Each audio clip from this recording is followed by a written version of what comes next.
राज्य में एक तरफ जहां आज महागठबंधन की बैठक हो रही है, वहीं दूसरी तरफ कांग्रेस पार्टी के मीडिया विभाग के चेयरमैन पवन खेड़ा ने जम करके एनडीए सरकार पर निशाना साधा।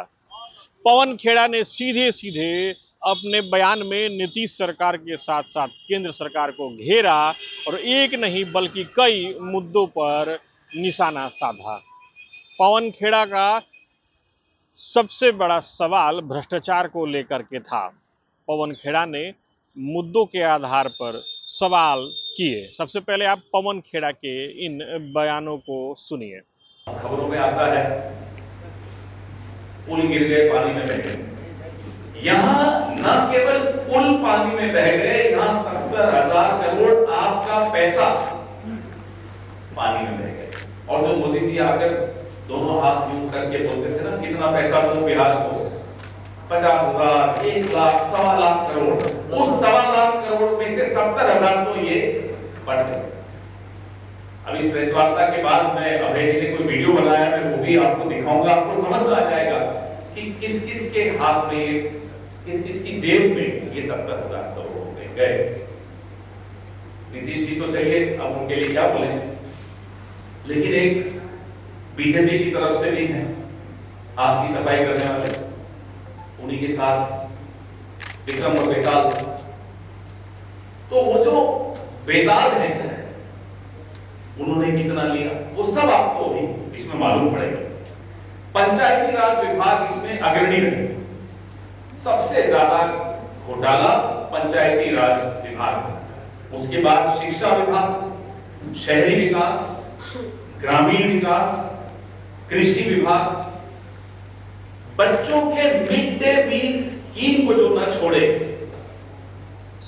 उससे बड़ा पापी अपराधी नहीं, पापी और कौन हो सकता है। अपराध तो बहुत होते हैं, पाप ये पाप है। बच्चों का भोजन चुरा ले, उसको भगवान माफ नहीं करता, तो बिहार की जनता कैसे माफ करेगी, ये देखना। ये जो कुल बजट है बिहार का, ये 70,000 करोड़, उसका 1/3 हिस्सा है, 1/3। सोचिए कितनी बड़ी रकम है। इस 70,000 करोड़ में कितने अस्पताल बन सकते थे, कितने ईमानदारी से पुल बना सकते थे, स्कूल बना सकते थे, बच्चों को शिक्षित कर सकते थे, कॉलेज बना सकते थे, क्या क्या नहीं हो सकता था इस 70,000, लेकिन नहीं हुआ। क्यों? क्योंकि 70,000 करोड़ बंट गए, चोरी हो गए, डाका हो गया।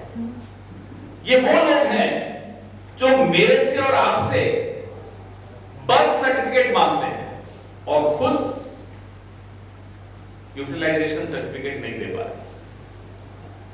हमसे कागज मांगते हैं, खुद कागज, हिसाब किताब के कागज नहीं दे पाते। ये वो लोग, मक्कारी देखिए, डाका भी डालते हैं, सीना जोड़ी भी करते हैं। और ये भरोसा क्यों आता है?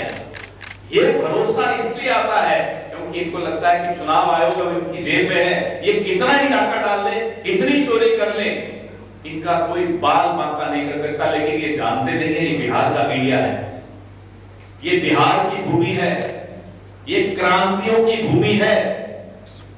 पूरे विश्व ने बिहार से क्रांतियों को उपजते हुए देखा है, इसलिए कितना ही चुनाव आयोग अपनी जेब में रख लीजिए,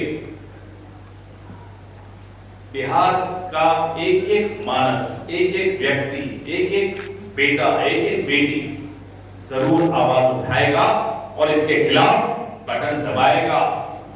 दरअसल पवन खेड़ा राजधानी में थे। बिहार विधानसभा चुनाव को लेकर के कांग्रेस अपनी रणनीति पर काम कर रही है। पवन खेड़ा ने मुद्दों के आधार पर काफी आक्रामक रुख दिखाया और सरकार को घेरने की पूरी कोशिश की। उन्होंने सरकार को घेरने की कोशिश तो की ही, साथ ही साथ तंज भी कसा।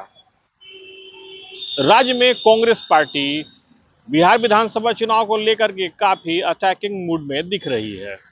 कांग्रेस पार्टी हर उस मुद्दे को लेकर के सरकार को कटघरे में खड़े करने की पूरी कोशिश में लगी हुई है, जिससे उसे लगता है कि बिहार विधानसभा चुनाव में एज मिल सकता है। श्वेत कुमार, TV9 डिजिटल, पटना।